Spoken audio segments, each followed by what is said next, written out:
Hello everyone, I hope you're having a great Wednesday. Here is your stimulus check update, stimulus package update, and news report for Wednesday, March the 3rd. I have a lot of stimulus news to share with you in this video. I will be discussing the status of the third stimulus check. Several lawmakers are criticizing the Senate for reducing the third stimulus check eligibility. Please make sure to watch until the end of this video to learn what House Speaker Nancy Pelosi thinks of the new income limits. But before this video starts, I will be giving away another $50 Amazon gift card this Friday.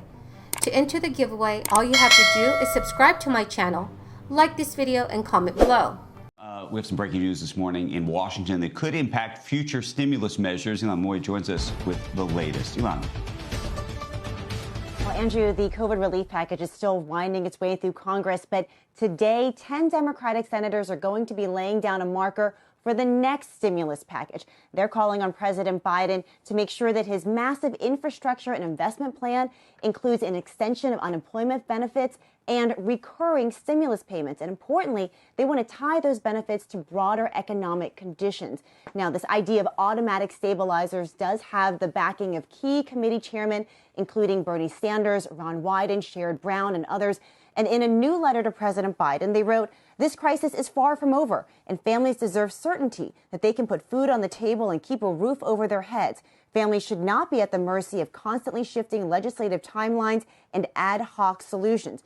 Now, enhanced unemployment benefits will run out in just 2 weeks. The current COVID relief bill would extend them through the end of August. But after that, both workers and lawmakers are going to face another cliff. So, guys, I've talked to unemployed workers about this, and they tell me that they've been burned by some of these arbitrary cutoff dates for their benefits, and they've been frustrated by the fact that lawmakers' promises to make some of these benefits retroactive have not panned out. So we are starting to see that debate about what comes after COVID relief heat up on Capitol. On the next potential round of COVID relief, the Biden administration's nearly $2 trillion plan heading for a potential vote in the Senate. NBC's chief White House correspondent Kristen Welker joins us now. So, Kristen, just walk us through where we are right now with these negotiations. Well, Hoda, good morning. President Biden is going to meet with Senate Democrats for a second day in a row, and his challenge is going to be to unify them behind that $1.9 trillion COVID relief package. And he can't afford to lose a single vote because at this point, there's no Republican support. GOP lawmakers say the price tag is too high. They say it's not targeted enough. Some moderate Democrats are also worried about the overall price tag and want the bill to be more targeted. The bottom line here, though, there will be some changes around the edges to the bill, but ultimately it is expected to pass with Vice President Kamala Harris as the tie-breaking vote. Hoda and Savannah. And Chris's bottom line here, though, what does it mean for what might end up in the final bill? And people watching, how soon might people see this relief?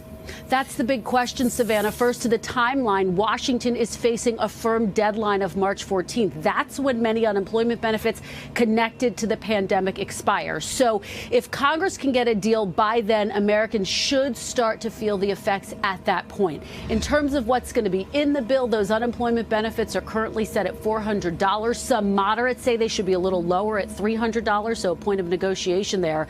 We know they're going to be $1,400 direct payments, though moderate Democrats are still pushing the White House to make those payments more targeted based on income bracket.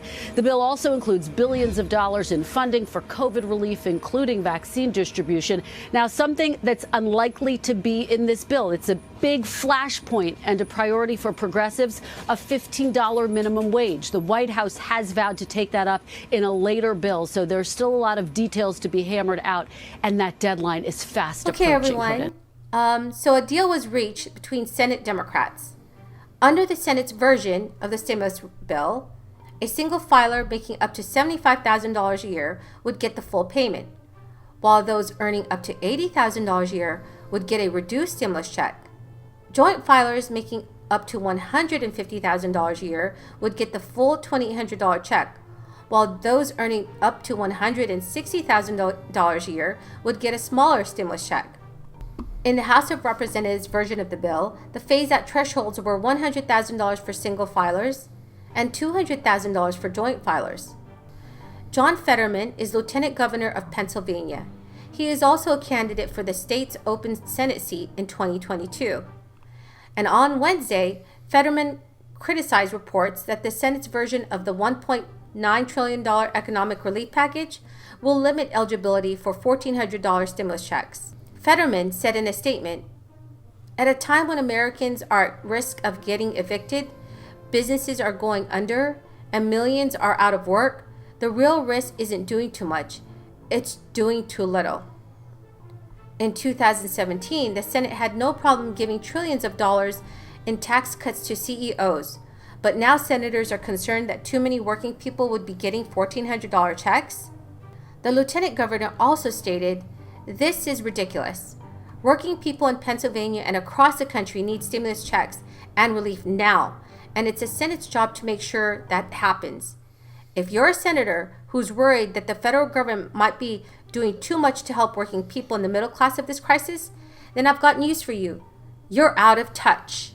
John Fetterman announced earlier this year that he will seek the Democratic nomination for Pennsylvania's Senate seat in 2022. So do you all agree or disagree with John Fetterman? Please leave your thoughts in the comments below. According to an estimate from the Penn-Wharton budget model, the amended bill will cause 7 million fewer families to receive a partial stimulus check than would have under the House version of the bill. The new proposal will completely cut off those who earn more than $160,000 a year and individuals who earn more than $80,000 a year. The House of Representatives bill had already narrowed the eligibility compared to the past two rounds of the stimulus checks, but it still would have sent money to more than 93% of tax filers. At the White House, Press Secretary Jen Psaki told reporters that President Joe Biden is pleased with the progress on the bill and has always been aware that there would be suggestions and negotiations while finalizing the economic relief bill. Jen Psaki also said he has been open from the beginning for that being more targeted and for there to be a steeper cliff at which the ramp down ends. He is comfortable with where the negotiations stand. Of course, there will be ongoing discussions. However, there are concerns that the stimulus payments will be based on 2019 income unless taxpayers have already filed their 2020 tax returns and had them accepted by the IRS. That means the American people who have lost jobs or income in 2020 but have not yet filed their taxes might miss out on the full value of the stimulus payment. Senate Majority Leader Chuck Schumer has defended the new stimulus legislation. He also dismissed the criticism that the economy has improved from last year.